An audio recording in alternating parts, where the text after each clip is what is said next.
창세기 2장 19절에서 25절까지의 말씀을 통해 그리스도인으로서 세상의 빛과 소금이 되어 우리의 구원이신 예수님 안에서 우리가 어떻게 새로운 존재가 되고 어떤 삶을 살아가야 하는지에 대한 하나님의 진리에 대해서 살펴보고자 합니다.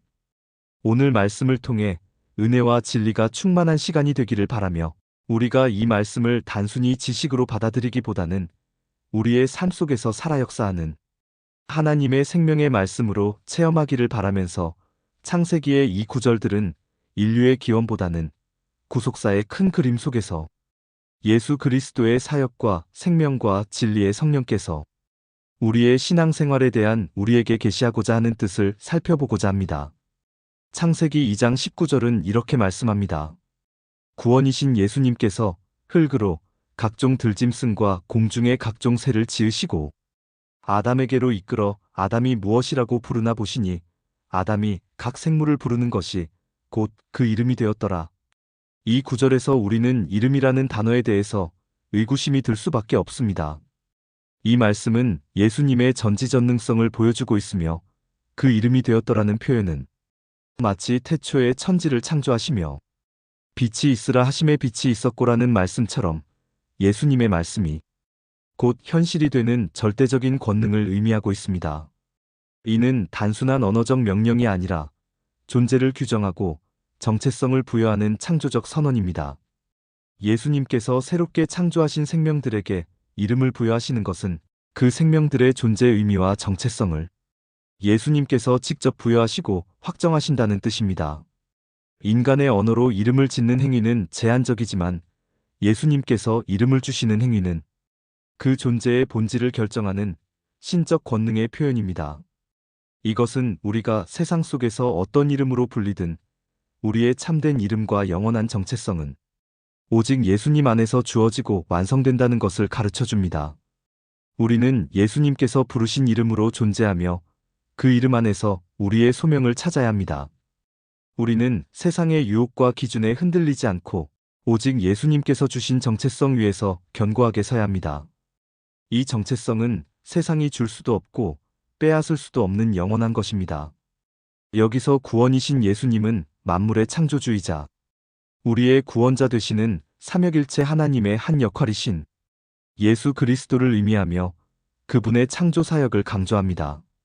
흙은 단순히 땅의 물질을 넘어 생명을 만들어내는 도구이자 새로 변화된 땅, 즉 예수 그리스도의 보혈로 말미암아 죄악된 육신이 죽고 영적으로 거듭난 우리의 마음을 상징합니다. 흙으로 빚어진 존재가 생명을 얻는 것은 우리가 예수님 안에서 새롭게 창조된 피조물임을 분명히 보여줍니다. 그리고 각종 들짐승과 공중의 새는 세상의 다양한 환경과 삶의 방식을 가진 존재들을 대표하며 은혜와 진리 안에서 살아가는 거듭난 사람들을 가리키며 이들은 예수님의 구원 사역을 통해 죄의 속박에서 벗어나 자유와 생명을 얻은 성도들입니다. 그리고 아담은 바로 우리 구원자이신 예수님을 나타냅니다. 예수님께서 친히 새로운 생명들을 지으시고 그 생명들을 하나님께로 이끄신 것입니다. 이 모습은 마치 목자가 양떼를 인도하듯이 예수님께서 하나님의 백성들을 인도하시고 보살피시는 사랑의 행동을 연상시킵니다. 창세기 2장 20절은 아담이 모든 가축과 공중의 새와 들짐승에게 이름을 주니라. 아담이 돕는 배필이 없으므로 라고 기록되어 있습니다. 여기서 아담은 예수님을, 가축은 생명 안에 있는 성도들을, 공중의 새는 진리 안에서 살아가는 사람들을, 그리고 들짐승은 은혜 안에서 살아가는 사람들을 의미합니다. 예수님께서는 당신 안에 있는 모든 성도, 즉 생명의 말씀 안에서 자라나는 이들, 진리의 빛 가운데 살아가는 이들, 그리고 하나님의 값없는 은혜를 힘입어 살아가는 이들에게 각자의 특별한 이름과 역할을 주셨습니다. 이는 각 사람에게 독특한 소명과 재능을 부여하셨음을 의미하며 우리가 주님 안에서 얼마나 존귀한 존재인지를 일깨워줍니다. 하지만 이 구절은 또한 아담이 돕는 배필이 없으므로라는 말씀을 통해 예수님 안에서 새로운 관계가, 즉 예수님을 머리로 하는 공동체적 관계가 필요함을 암시합니다. 예수님께서는 홀로 모든 구원 사역을 이루셨지만 당신의 백성들이 서로 연합하여 함께 하나님의 뜻을 이루어 가기를 원하셨습니다. 예수님께서는 당신의 백성들이 서로를 돕고 사랑하며 함께 동역하는 공동체를 꿈꾸셨습니다. 이 공동체는 바로 교회이며 예수 그리스도의 몸된 지체들이 서로 유기적으로 연결되어 사랑과 섬김을 통해 하나님의 뜻을 이루어가는 생명의 가족들입니다. 이것이 바로 우리가 세상 속에서 빛과 소금이 되어 살아갈 때 이루어지는 아름다운 연합입니다. 우리는 예수님 안에서 각자에게 주어진 소명을 감당하면서도 결코 홀로 고립되어 살아가는 존재가 아님을 기억해야 합니다. 우리는 서로를 존중하고 사랑하며 서로의 약점을 채워주고 강점을 격려하면서 함께 주님의 나라를 세워가는 동역자들입니다. 이 연합 속에서 우리는 더욱 강해지고 세상에 더욱 큰 영향력을 미칠 수 있습니다. 창세기 2장 21절은 구원이신 예수님께서 아담을 깊이 잠들게 하심에 잠들고 그가 갈비뼈 하나를 취하고 살로 대신 채우시고라고 말씀합니다. 여기서 아담을 깊이 잠들게 하심에는 예수님께서 십자가에서 죽으시고 사흘간 무덤에 계셨던 시간을 상징합니다. 이 깊은 잠은 단순한 휴식이 아니라 모든 인류의 죄를 짊어지시고 죽음의 권세를 깨뜨리기 위한 예수님의 자발적인 순종과 희생이었습니다. 예수님의 죽음은 모든 인류의 죄를 대속하기 위한 필연적인 희생이었으며 이는 하나님의 공의를 만족시키고 우리에게 영원한 생명을 가져다주는 유일한 길이었습니다. 그분은 우리를 위해 생명을 내어주셨습니다. 그리고 갈비뼈는 예수님께서 옆구리에 창에 맞아 갈비뼈가 부러진 상황을 연상하게 합니다. 요한복음 19장 34절은 로마 병사가 예수님의 옆구리를 창으로 찌르자 곧 피와 물이 나왔다고 증언합니다. 이 갈비뼈의 상징은 예수님의 지극한 고통과 희생을 우리에게 상기시켜 줍니다. 그분은 우리의 죄를 위해 몸 찢기시고 피 흘리셨습니다. 예수님께서 갈비뼈를 취하시고 살로 채우신 것은 단순한 외적인 행위가 아니며 이는 예수님의 십자가 희생을 통해 우리에게 새로운 생명과 존재가 주어지는 의미를 담고 있습니다. 이는 예수님의 희생을 통해 우리가 하나님의 성품을 닮은 존재로 변화될 수 있음을 보여줍니다. 예수님은 우리의 죄를 대신하여 죽으셨고 그 죽음을 통해 우리는 죄 사함을 받고 새로운 생명을 얻게 된 것입니다. 우리는 예수님의 죽음과 부활을 통해 죄로부터 자유롭게 되고 하나님의 자녀가 되는 권세를 얻게 된 것입니다. 이 놀라운 은혜로 인해 우리는 세상의 빛과 소금으로서 새로운 삶을 살아갈 힘을 얻습니다. 우리는 더 이상 죄의 권세 아래 있지 않고 예수 그리스도의 은혜 안에서 의롭다함을 받은 존귀한 존재들인 것입니다.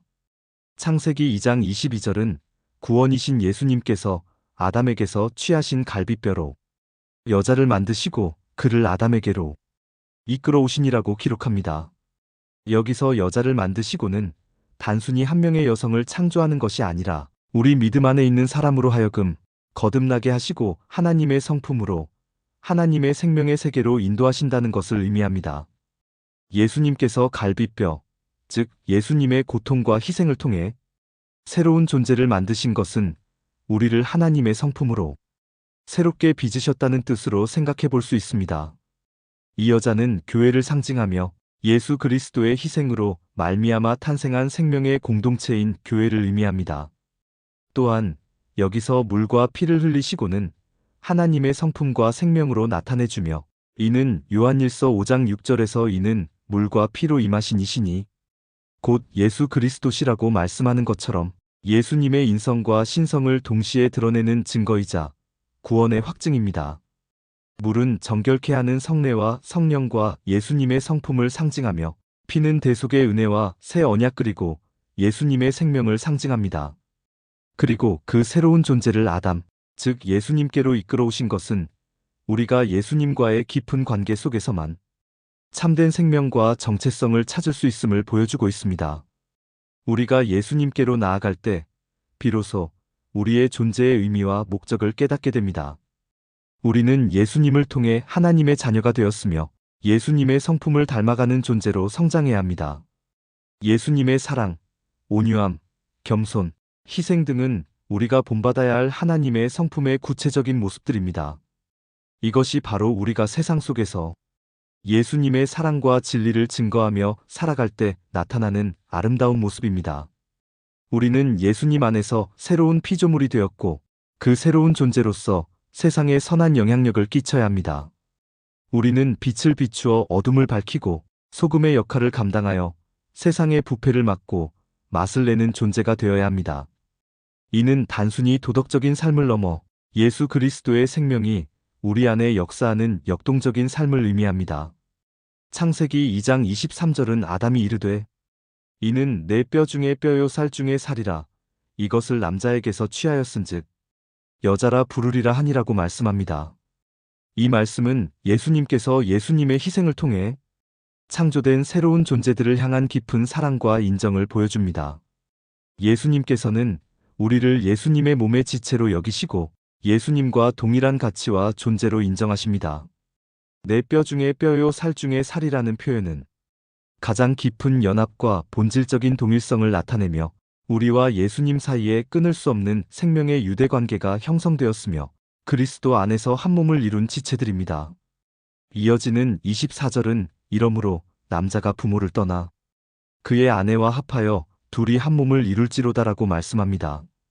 여기서 남자가 부모를 떠나는 것은 세상, 부모인 육체를 떠나서 영으로, 생명으로 다시 태어나서 새로운 존재가 되는 것을 의미합니다. 우리는 세상의 가치관, 육체의 욕망, 죄의 유혹으로부터 벗어나 오직 예수님만을 따르는 삶을 선택해야 합니다. 이는 과거의 삶과의 단절을 의미하며 예수님 안에서 새로운 정체성을 확립하는 영적이며 생명력 있는 결단입니다. 그리고 그의 아내와 둘이 한 몸을 이룰지니는 예수님과 하나 되어 사람의 성품이 그리스도의 성품으로 변화되고 궁극적으로 천국으로 가게 된다는 진리를 담고 있습니다. 우리가 예수님과 영적으로 연합하여 한 몸을 이룰 때 우리는 예수님의 뜻을 따르고 예수님의 성품을 닮아가며 궁극적으로는 영원한 천국에 이르게 될 것입니다. 이 연합은 세상 그 어떤 것과도 비교할 수 없는 가장 귀하고 복된 관계이며 우리에게 영원한 생명과 참된 만족을 가져다 줍니다. 우리는 더 이상 고아처럼 세상에서 방황하는 존재가 아니라 예수님 안에서 안전과 사랑을 누리는 하나님의 자녀입니다. 이 연합을 통해 우리는 그리스도의 사랑을 세상에 증거하는 살아있는 증인이 됩니다. 마지막으로 창세기 2장 25절은 아담과 그의 아내 두 사람이 벌거벗었으나 부끄러워하지 아니하니라고 말씀합니다. 이 구절은 예수님의 십자가 희생으로 인해 우리가 그리스도의 성품으로 다시 태어나게 되었을 때 하나님이 보시기에 죄가 없어 보이고 늘 부족함이 없는 영생 안에서 살아감을 뜻합니다. 우리는 예수님 안에서 더 이상 죄의 종이 아니라 의의 종이 되었습니다. 우리의 죄는 예수님의 보혈로 깨끗이 씻겨졌고 우리는 하나님의 은혜로 의롭다함을 받았습니다. 벌거벗었으나 부끄러워하지 않았다는 것은 죄가 없던 에덴 동산의 완전한 상태를 의미합니다. 이는 죄가 인간을 지배하기 전에 순수하고 완전한 상태를 보여줍니다. 예수님께서 우리를 구원하시고 새로운 생명을 주심으로써 우리는 죄로 인해 가려졌던 우리의 본래 모습, 즉 하나님의 형상을 회복하게 된 것입니다. 우리는 예수님의 은혜로 말미암아 처음 창조되었을 때의 순결함과 완전함을 되찾게 되었습니다. 이제 우리는 세상 속에서 그 어떤 죄와 허물 앞에서도 부끄러워할 필요가 없습니다.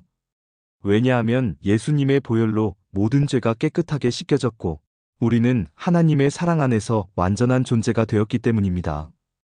이 진리 안에서 우리는 담대하게 세상의 빛과 소금의 역할을 감당할 수 있습니다.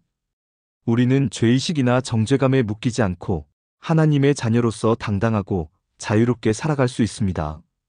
이 자유는 우리가 누릴 수 있는 가장 큰 축복이며 이 축복을 통해 우리는 더욱더 하나님의 영광을 드러낼 수 있습니다.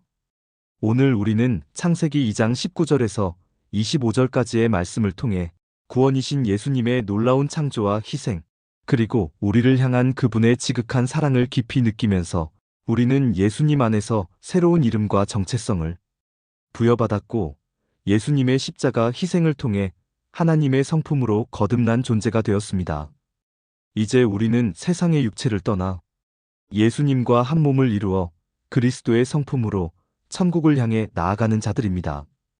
이 놀라운 진리가 우리의 심령에 깊이 새겨지기를 바랍니다. 이 모든 은혜와 진리 안에서 우리는 더 이상 부끄러움이 없는 영생을 누리며 살아가게 되었습니다. 우리는 예수님 안에서 완전하며 하나님의 보시기에 부족함이 없는 귀한 자녀들입니다. 이 진리를 굳게 붙잡고 우리가 세상의 빛과 소금으로서 살아가는 삶이 되기를 간절히 기원합니다. 우리의 삶을 통해 예수님의 사랑과 진리가 온 세상에 증거되기를 소망하며 언제나 주님 안에서 기쁨과 감사로 충만한 복된 삶이 되기를 기도합니다. 우리가 받은 이 복된 소명을 기억하며 매일의 삶 속에서 예수 그리스도의 향기를 바라며 살아갑시다. 우리의 작은 삶을 통해 하나님의 위대한 계획이 성취되기를 간절히 소망합니다.